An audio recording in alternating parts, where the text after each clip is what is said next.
kita dalam keadaan sehat semua ya. Kembali kita bersama-sama dalam IMPA online. Sebelum kita memulai IMPA, kita berdoa terlebih dahulu. Mari kita berdoa. Allah Bapa yang Maha Kasih, kami berterima kasih atas segala penyertaan-Mu, sehingga kami anak-anak-Mu dapat berkumpul di rumah kami masing-masing. Ya Tuhan, sebentar lagi kami akan memuji dan memuliakan nama-Mu. Berkati kami ya Tuhan, biarlah Roh Kudus-Mu ada di dalam hati kami dan pikiran kami, supaya kami dapat fokus untuk memuji dan memuliakan nama-Mu, dan firman-Mu dapat menjadi penerang bagi kehidupan kami. Sertai IMPA kami ya Tuhan, dari awal pertengahan hingga akhir. Hanya kepadamu kami berserah dan mengucap syukur. Haleluya, amin. Oke, sekarang kita bangkit berdiri. Kita mau bersama-sama memuji Tuhan, yaitu bernyanyi Yesus Menginginkan Daku.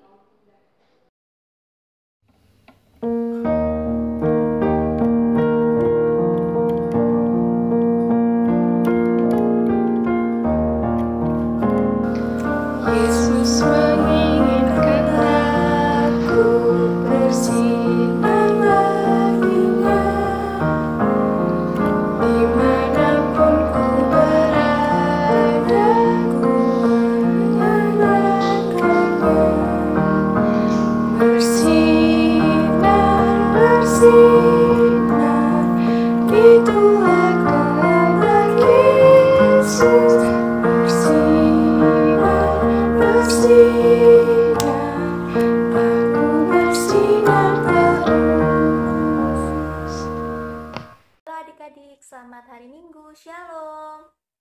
Apa kabar semuanya? Semoga semua dalam keadaan yang baik ya.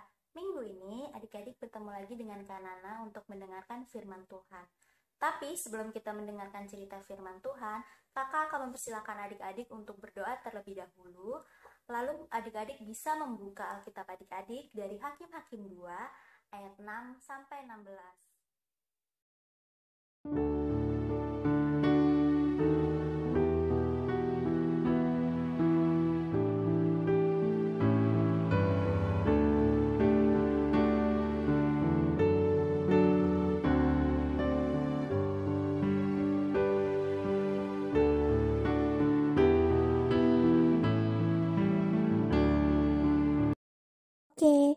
Setelah adik-adik membaca dari kitab Hakim-Hakim 2 ayat 6 sampai 16, sekarang kakak mau tanya, siapa yang masih ingat kisah keluarnya Israel dari tanah Mesir? Ayo siapa? Siapa pemimpinnya saat itu? Ya, Bapak Musa. Bapak Musa adalah pemimpin Israel saat keluar dari Mesir dan selama pengembaraan di padang gurun Sinai. Lalu pengganti Bapak Musa siapa, ayo? Ya, Yosua. Jadi, Yosua adalah pemimpin yang menggantikan Musa. Yosua inilah yang membawa Israel masuk ke tanah Kanaan.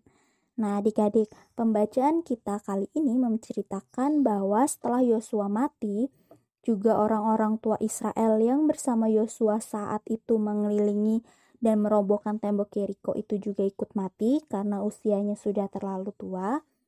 Maka sekarang Israel generasi barulah yang mendiami tanah perjanjian itu. Mereka ini adalah orang-orang Israel yang lahir di tanah Kanaan. Dulu dalam perjanjian Mesir ke tanah Kanaan atau tanah perjanjian, Tuhan berjanji kepada nenek moyang Israel, yaitu opa oma mereka nih, bahwa Tuhan adalah Allah yang mengasihi mereka, dan karena itu Tuhan memberikan tanah perjanjian itu. Lalu orang tua mereka berjanji bahwa mereka juga akan mengasihi Tuhan adik-adik dan setia atau taat kepada Tuhan. Beribadah hanya kepada Tuhan dan bukan kepada dewa-dewa bangsa lain. Ternyata setelah orang tua mereka meninggal, Israel generasi baru yang lahir di tanah perjanjian itu lupa nih adik-adik kepada Tuhan. Mereka mulai nakal. Mereka tidak beribadah lagi nih kepada Tuhan, tetapi beribadah kepada dewa-dewa atau menyembah berhala lagi. Akibatnya, bangsa lain nih memerangi bangsa Israel dan Israel kalah dan dikuasai bangsa lain. Israel harus bekerja keras untuk memberi makan dan membayar pajak kepada bangsa yang menjajah mereka. Jadi hukuman buat mereka karena mereka sudah tidak taat, mereka dijajah bangsa lain ya adik-adik. Lalu mereka sadar karena mereka sudah berdosa akibat melupakan Tuhan adik-adik. Mereka lalu berdoa, berteriak, memohon ampun dan pertolongan kepada Tuhan. Nah, karena Tuhan mengasihi Israel umatnya itu, Tuhan mendengar teriakan minta ampun dan minta tolong mereka. Lalu Tuhan mengutus hakim-hakim untuk memimpin Israel, umat Tuhan itu.